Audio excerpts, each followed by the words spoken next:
I'm Daniel Penny, and you're listening to Non-Toxic, a podcast where we connect the dots between the manosphere and the atmosphere. In part one of this two-parter on climate babies, we talked to Sean Norris, author of the book Bodies Under Siege, which charts the far-right efforts to roll back women's bodily autonomy. And this week, we're going to talk about the other side of the same coin, so from pro-natalists to anti-natalists. When I started putting this episode together, I thought back to the movie First Reformed, which came out in 2017. It stars Ethan Hawke playing a minister in a small upstate New York town who essentially has a crisis of faith after having a really bummer conversation with one of his doomer parishioners. And the reason that the minister is even called to have this conversation is because the parishioner, played by Amanda Sukenick, excellent performance, is pregnant. And her husband, the doomer environmentalist, is becoming increasingly obsessed with the idea that their as yet unborn child will come to live in a fallen world, an unlivable world. And when he expresses these doubts to the minister, neither is really able to convince the other. They both leave feeling that their questions are unanswered. Severe, widespread, and irreversible impacts. And when scientists say stuff like that, National Center for Atmospheric Research, Lawrence Livermore, Potsdam Institute, Reverend... He went on like that for some time. By 2050, sea levels 2 feet higher on the East Coast. Low-lying areas underwater across the world. Bangladesh, 20% loss of landmass. Central Africa, 50% reduction in crops due to drought. The western reservoirs dried up, climate change, refugees, epidemics, extreme weather. You know, the bad times, they will begin, and from that point, everything moves very quickly. You know, this social structure can't bear the stress of multiple crises. Yeah. Opportunistic diseases, anarchy, martial law, the tipping point. And this isn't in some, distant future. You will live to see this. You know, my children will experience this unlivability, this, I'm sorry, I just, I thought things could change, you know? I thought people would listen. Do you have thoughts of harming yourself? No. Why, did Mary say something like that? No. No, I'm not worried for myself. All right, this world is going to be what it is. But can I ask you a question, Reverend? How do you sanction bringing in a little girl, for argument's sake? Let's just say that Mary and I's child, it's a little girl. You know, a child that's so full of hope and naive beliefs into a world where that little girl, she grows up to be a young woman, and she looks you in the eyes, and she says that you knew this all along, didn't you? You see that? I mean, what are you supposed to say then? What do you say to that question? I think a lot of people in their 20s and 30s and 40s have started contemplating being asked that question by children of their own. And the answer can be really unnerving. It's a question that's been prompted in part by realistic concerns about what the future of our planet might look like, as well as older philosophical arguments about the legitimacy of having children at all, what's sometimes called antinatalism. In this episode of Non-Toxic, we're going to go back and look at those philosophical roots and the arguments about risk and the potential for suffering that have come to animate a certain corner of the doomer climate conversation.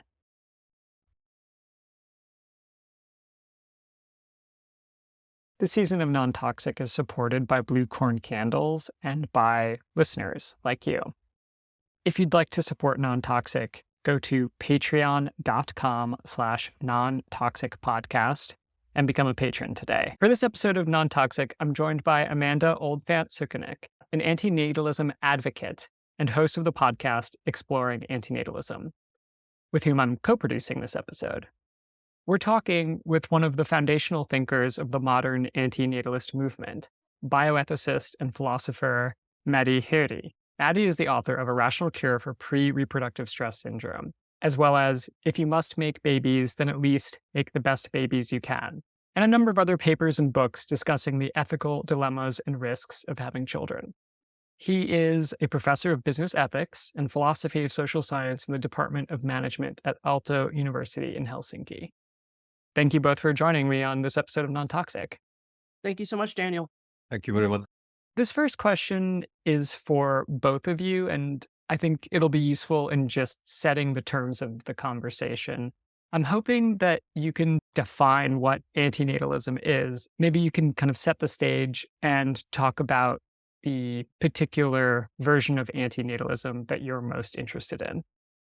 I'll just jump in first, I guess. There is no standard definition of antinatalism in English. I have campaigned twice to have the word added to the Oxford English Dictionary to no avail. I think that was back in 2016, 2017. The very simplest way I could define it is that it's a critique of procreation, or it's against the creation of new sentient beings, of new lives. But even that is extremely controversial because some antinatalists would say, no, we're not against lives. We're not against life. We're against human life. But then other antinatalists would say, no, it's about sentience, everything from humans to animals. And then other kinds of antinatalists would say, no, it's even the possibility, it's evolution itself. It's all, existence of anything that could have the possibility of feeling in the universe. Matti, I know that you got your start in bioethics and you were writing about abortion and euthanasia. Can you kind of link those ideas up for our listeners, like how you transitioned from being a philosopher who was interested in contemporary debates around these bioethical problems to moving into a broader antinatalist ideology? I am an antinatalist philosopher, so I say these days. And antinatal for me means three things.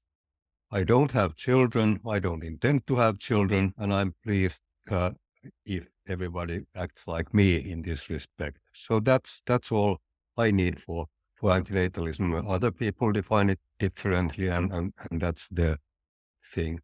Amanda and I are just publishing a book called Antinatalism, Extinction, and the End of Procreative Self-Corruption. And the first part of that tells the story of antinatalism since the Greek antiquity to today, basically. And a very important turn, the second antinatalist challenge there is early Christianity. Because in early Christianity, the idea was that the world is coming to an end. The second coming of the Christ will happen during the lifetime of the people who live then, like the nuclear thing and like the environmental disaster. And it would be cruel and unkind to have children in this kind of world, which is, well, the story went that the end times will be horrible when Christ comes again. And so it would be cruel for pregnant women, young mothers, and infants to bring any new life into this world. So I don't know if that answers anybody's question, but it just gives you some perspective that it is in our human thinking that we think that some kind of disaster is awaiting around the corner. So let's just think that this might take some of the edge, some of the drama, some of the sense of tragedy out of this.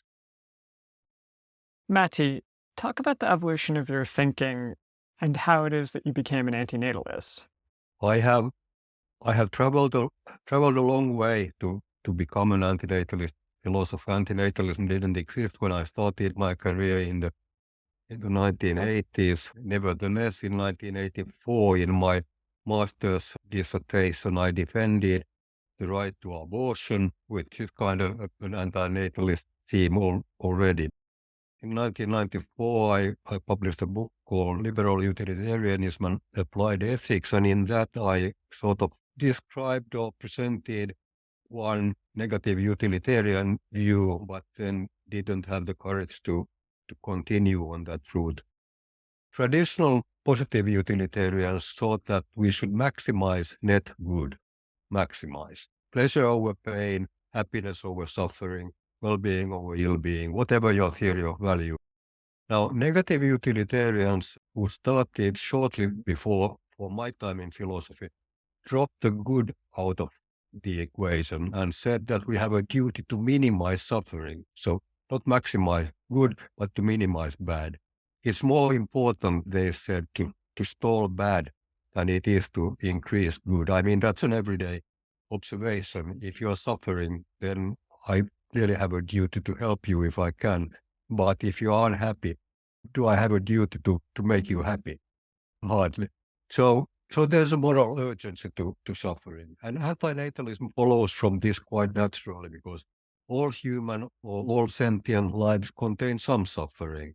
So anytime you produce a new life, you produce more suffering to the world, and you go against negative utilitarianism, and you are a bad person, and shame on you. So that's the connection, and I could have made that connection in now 30 years ago, but I didn't, because the consequence of or corollary of negative utilitarianism is human extinction. Because if we follow that through logically, then nobody will have children, there will be no new people. In the end, eventually, humankind will meet its end. And that was an idea too horrible to behold for philosophers of that time. And so I went to other places and did something else. I then, about 10 years later, 20 years ago now, sort of came to peace with the idea that humankind shouldn't exist. I mean, I'm not trying to end human life, but if it goes away voluntarily, if we all decide that we are not going to have children, and then there will be no humankind in 100 years, then so be it. And of course, there are people who are very much opposed to this idea and are saying that humanity and blah, blah, blah has value and is sacrosanct and what have you. I think it is a really nice segue into the main topic that I want to discuss with you all, which is the way that the climate crisis has been addressed or is becoming integrated into the conversation around antinatalism. Because I know that risk is a really core idea to your understanding of antinatalism. And in the case of the climate crisis, there are so many unknown risks that we now face. And I think people who are contemplating having children have a really difficult time assessing what those risks might be. Because as you say, if you must have children, if people insist on having children, it would probably be good or rational to make sure that the lives of these children will be as good as possible. And I think it's very difficult now for anyone to assess whether or not the lives of their children will be good. One of my earliest memories is that when I was 8 years old, I remember lying in the snow, looking at the starry sky above me, and sensing this certainty that none of this matters, because the world will be destroyed by a nuclear holocaust before I get to adulthood anyway. So that was a consoling thought. But anyways, it didn't happen. Had it happened, it would have been pretty bad, I think, and even worse than our environmental crisis now, at least for a long time. And well, it depends on from where you're looking. I mean, if you're in Seychelles and your island will drown in 20 years, then of course your angle is different from mine sitting on top of a hill in Helsinki. And anyway, so if people are thinking about not having children because of these threats, then fair enough. This episode of Non-Toxic is sponsored by Blue Corn Candles, a Colorado-based company that's been making handcrafted beeswax candles since 1991. Most candles in the market are made of paraffin, a diesel byproduct that's literally scraped from the bottom of the barrel.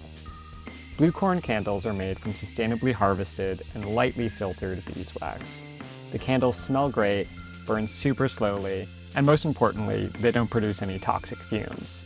For the first time, Blue Corn has launched a new line of scented candles based on the rugged landscapes of Colorado. From the sagebrush-covered foothills of Ridgway to the pine forests of Telluride. During these dark months, Blue Corn is running a special deal for non-toxic listeners. Enter the code NONTOXIC, that's one word, all caps, at checkout to receive 10% off your order, shipping within the US and internationally. And now, back to our show. Amanda, are you noticing more people coming to you or interacting with your podcast because of a concern about climate? Is that something that you are seeing in conversations in the antinatalist community? It's interesting because 1991 was the start of the voluntary human extinction movement. You could say that they were like the first organized antinatalists, although that word wasn't around yet. And they were an environmentalist movement. And then there was also the Church of Euthanasia. They were sort of propelled by the growing climate crisis. And those groups are still around. And interestingly enough, there is the existence of something like Birth Strike, which again is an environmentalist movement. But Blythe Pepino, who's the founder of Birth Strike, has made some very public statements wanting to distance herself and Birth Strike from antinatalism entirely. I think climate activists are afraid of antinatalism, probably because it's conflated with population control often, and obviously population control has this horrific, history of racial injustice, which is not anything to do with what antinatalism is about. And so everything has been kept very separate. And of course, there are strains of antinatalism where that, don't wish to cause harm, are not happy that climate change is happening and that's going to cause tremendous amounts of suffering. If you believe that the climate crisis is coming, which I do, I do believe we're in serious trouble, that's a perfectly good reason not to bring a child into the world. So it's the question of your definition of antinatalism. Amanda and I interviewed in the Exploring Antinatalism podcast Paul Ehrlich, the author of the book The population bomb. The Population Bomb. And he had a really hard time understanding our kind of antinatalism as a concept at all. You mean no people? Because antinatalism for him means fewer people. He kept saying things like less than 2 children each and everything will be hunky-dory. And that's not our idea at all. That leads to population control. That leads to women losing their autonomy first in the global south and then everywhere else. But that's not antinatalism for us, at least, because we are universal, consistent antinatalists. Nobody should have children. You would be pleased if nobody had children. So we are not saying that these people can have children, those people cannot have children. That's selective pronatalism. And selective pronatalists should get that load and not us nice universal antinatalists. I know that for a lot of antinatalists, suffering is the core problem. And then the question is what to do about suffering.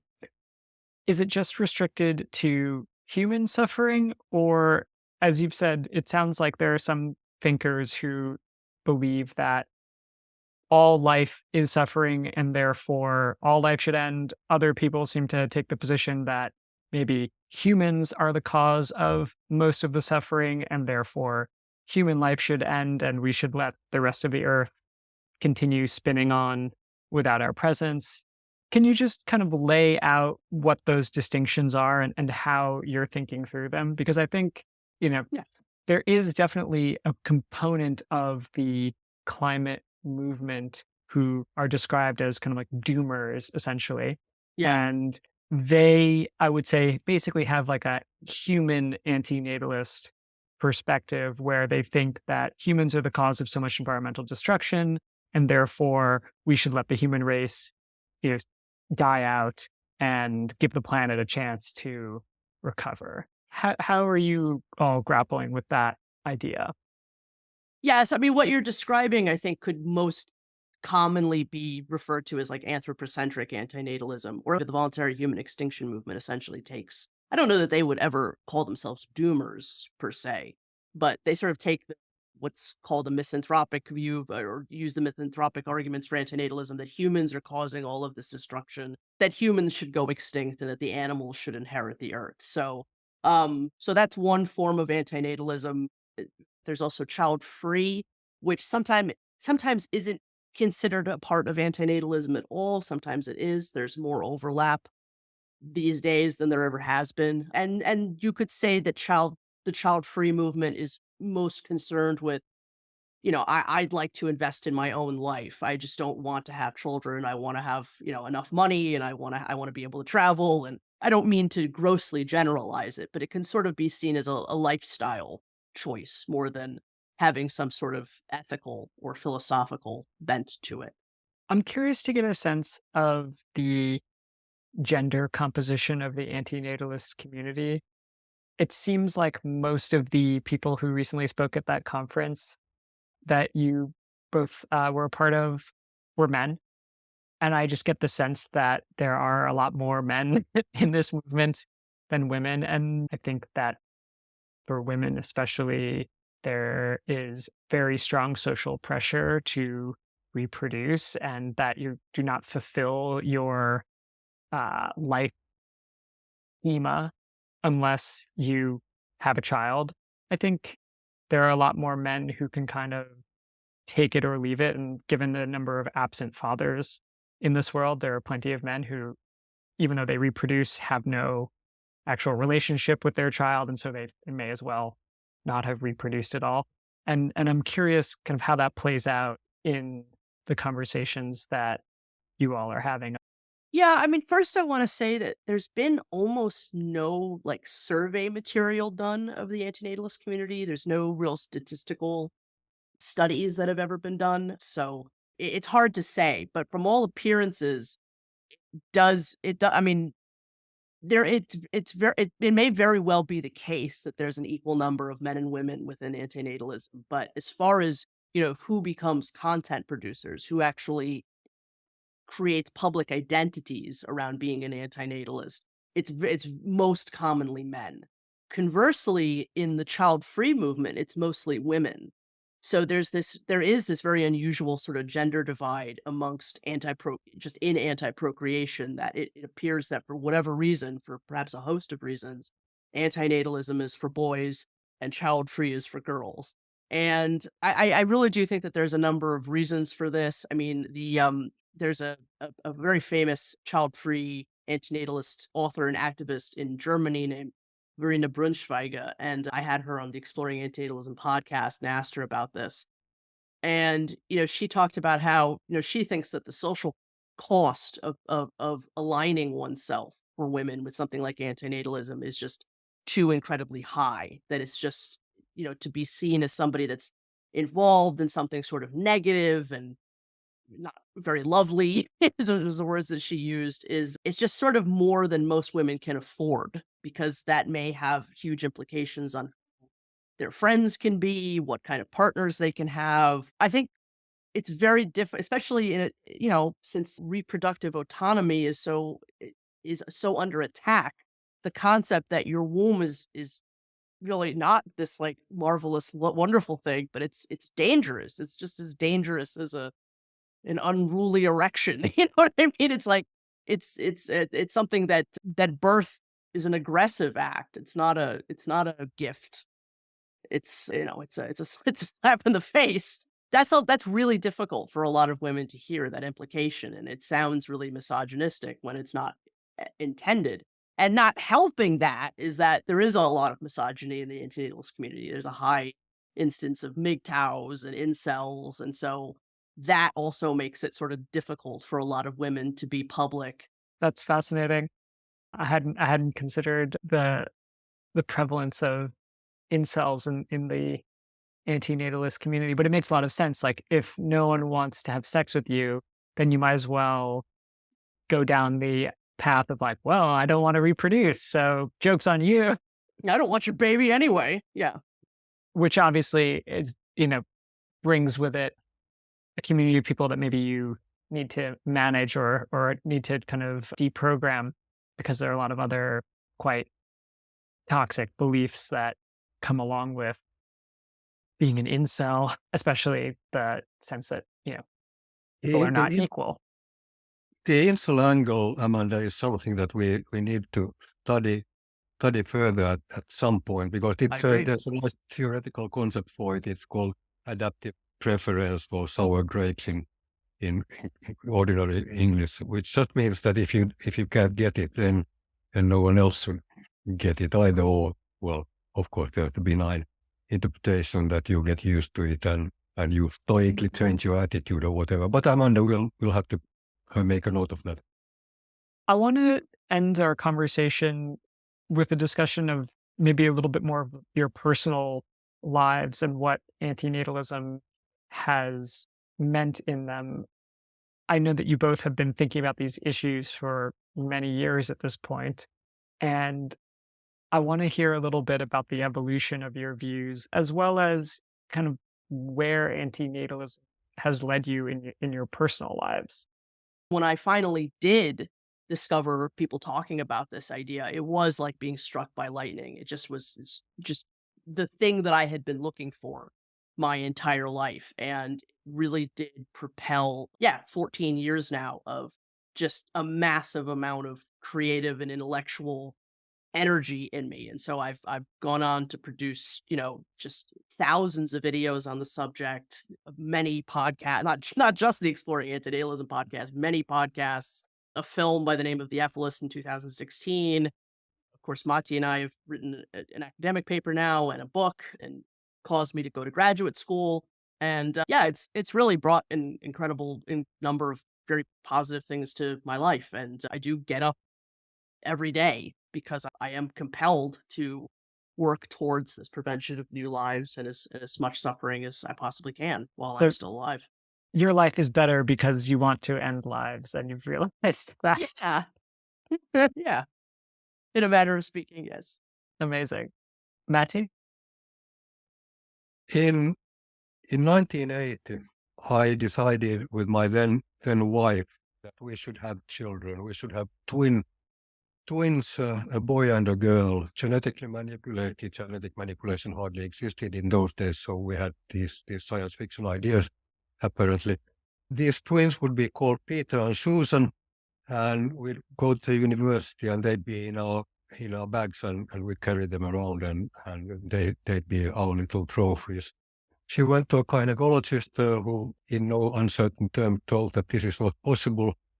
And then adaptive preference, sour grapes, we decided that it's not worth it anyway. So who wants to have children anyway? So from that moment on, I have been childless. Before that, I was a potential breeder. In 1995, in a conference, I had a horrible headache and decided that life value can be negative as well as positive or zero. At the same time, people at the conference were talking about children born with HIV. So women who had HIV became pregnant, and then if they gave birth, there was a 50-50 chance that the child will be born with HIV, infected with HIV, live a few weeks, suffer horribly and die. And I said that that's unthinkable and it's intolerable. And they said that my view is intolerable. We should always celebrate life and blah, blah. And I, with my tail between my legs, went home and then forgot about that. So many of my academic friends at the turn of the millennium were just at the age when they were having children and made children at that. And so they were 35 and thought that if they were to avoid Down syndrome, they should do it now. And they were really happy about their children, and they were really happy about the prospect. So I didn't have the heart to rub it in any way, but they knew about it, and some of them were really hurt by it clearly, and so forth. One of the reasons why I sort of retracted from the scene, because it's not nice to have that reaction from people. In a couple of years' time, I had a new partner, and with that new partner in Cowbridge, Wales, we discussed the world situation and the risks involved in life, and we decided that if we had a big button that we could press that would annihilate the whole world, we would do it. Our views differed on that she was of the opinion that now that we have found out this, after this revelation, all our waking moments from then on should be spent in creating a real life button, of course. Otherwise, we'll be bad persons. And being the lazy person that I am, I sort of wriggled it out of it by saying, that, oh, people's autonomy and all that. They should get to freely choose if they go from here. Okay, so that's how you didn't become a Bond villain. Yes. You almost did, but you narrowly averted it. Yes. But since then, I've openly admitted that I would press the button. I think the way I want to end this conversation sort of harkens back to the beginning. You both talked about some ancient roots of antinatalist thought, Egyptian pyri and Greek antiquity.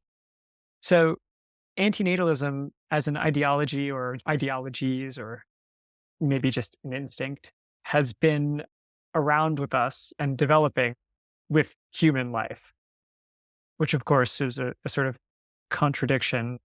What is coming around the corner for antinatalism that is going to make the difference and finally get people to stop breeding?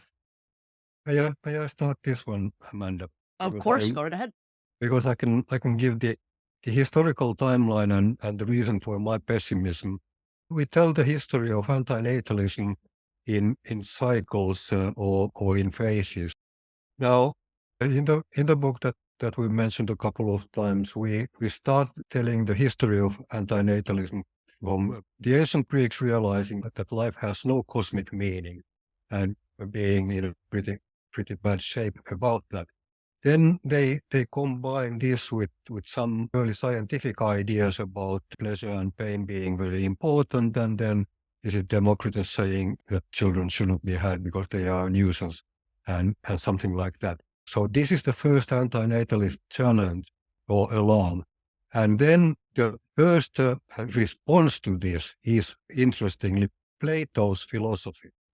Because Plato is explaining that, yes, there is a meaning, and then he tells this story about there being a demiurge or a god who has created the world out of deficient materials because the good stuff went into building the stars and planets and what have you.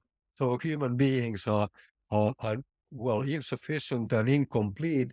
And then because of this, they have to suffer a lifetime on Earth to become perfect and then to return to their home stars whence they came from. Then comes Christianity and the second antinatalist alarm, the Gnostics and others saying that the Christ is coming back soon, let's not have children. Other people saying that flesh is evil, let's go with the spirit, not with the flesh, and so on and so forth. Now the second reaction then again is to Christianize, to philosophize Christianity, first by Augustine of Hippo, then by St. Thomas of Aquinas. And on it goes. Then there's a third alarm, then there's a third response, and we are still in there, and we don't know which alarm we are talking about now. But I will tell you one thing about the history before I let Amanda loose on what happens next, and that is that A.N. Whitehead, the British logician 100 years ago, famously said that all Western philosophy is just footnotes to Plato's philosophy. Now, as we show in the book, that Plato's philosophy is a booknote to antinatalism, then all Western philosophy is actually just very long list of complaints and rebuttals of antinatalism. Because of our work, Amanda, and my work, we know that, it's all about antinatalism, and philosophy has just been a way to stall the progress. So will it succeed this time? We'll hear in the next episode of what Amanda says. It's hard at this particular stage of time to figure out where what's ringing the alarm bells right now. I mean, there is sort of an unfortunate cannibalistic aspect to the antinatalist community itself. Will our disgust with each other because of our disagreements with one another be what silences antinatalism this time? I don't know. I think Matti and I are both sort of big tent antinatalists because this thing has such potential to do so much good in the world, to do all the good. I think actually, all we can do is just keep pressing on, keep creating new works, try to make more antinatalist works faster than the natalists can keep producing children, if possible, and just creating the best tools that we possibly can for the antinatalists of the future. There are children alive today, and there are children not yet conceived, children in the womb now who will be antinatalists of the future. So my goal is to just, till the soil well enough for them to be able to pass it on, because unfortunately they will exist. And hopefully we can give them the tools to make sure that they will be the last. All right. On that note, Amanda, Matti, thank you so much for coming on Non-Toxic. It was fascinating, and I really appreciate the opportunity to hear from you both. Thanks so much for having us, Daniel. If you spend much time working on the science or policy behind climate, or if you're part of the chattering classes like me, thoughts of the future often bring with them a sense of despair. This past year broke records for global temperatures, and most of the planet's engine lights are flashing red. In 2023, waters off the southeast coast of the US were rising at a rate of half an inch a year, and the US sustained 28 climate disasters with losses exceeding $1 billion each. Yet President Biden opened more federal land for drilling, bringing US oil production to its highest ever in 2024. It feels a bit like we're Thelma and Louise, collectively driving our car off a cliff and into the Grand Canyon. In a recent report from Yale's Program on Climate Change Communication, 13% of Americans surveyed believed it was, quote, already too late to do anything about global warming, end quote. If you take that view, then it follows that you shouldn't have children, since life will be much worse for them than it has been for you. Of course, you could look at the same data with the glass more than half full. 66% of Americans rejected climate fatalism in that survey, perhaps naively. I suppose I'm somewhere in the remaining 21%, unsure of just how bad the future will be, but certain it's not going to be as cushy as the present. When it comes to my own family planning, I don't have a kid yet myself, and I'm not sure I ever will. Some of that boils down to economics. Journalism is not a lucrative profession, as well as a general sense that I might be better suited to be a dog dad than a father to a human child. My partner and I have talked about adoption, and it's still on the table, but it's also prohibitively expensive. The laws of supply and demand being what they are, I sometimes darkly joke that we only need to wait a few years for climate disasters to get worse and produce more climate orphans, and then it'll be easier to adopt. But I hope that future doesn't really come to pass. Still, it's hard for me to imagine why anybody would bother to fight for a better world if there were no future generations to inhabit it. When it comes to climate action, the moral claims of youth activists are the strongest and simplest to understand, in my opinion. The old in charge today are destroying the future of the young. Dick Cheney will die before facing the climate consequences of his actions. It's kind of amazing he's still alive, actually. I've been casting about lately, searching for an alternative to the nihilism that seems to follow from the idea that there is no future, or at least no future with my offspring in it. One of the traditional tenets of Iroquois governance is this idea of seventh generation thinking, that the impact of any major decision or relationship should be considered from the vantage of your great-great-great-great-grandchildren. But I suppose we might extend that to the collective children and grandchildren of your community, or perhaps broader still, to your country, your planet, to see all of those children as our children.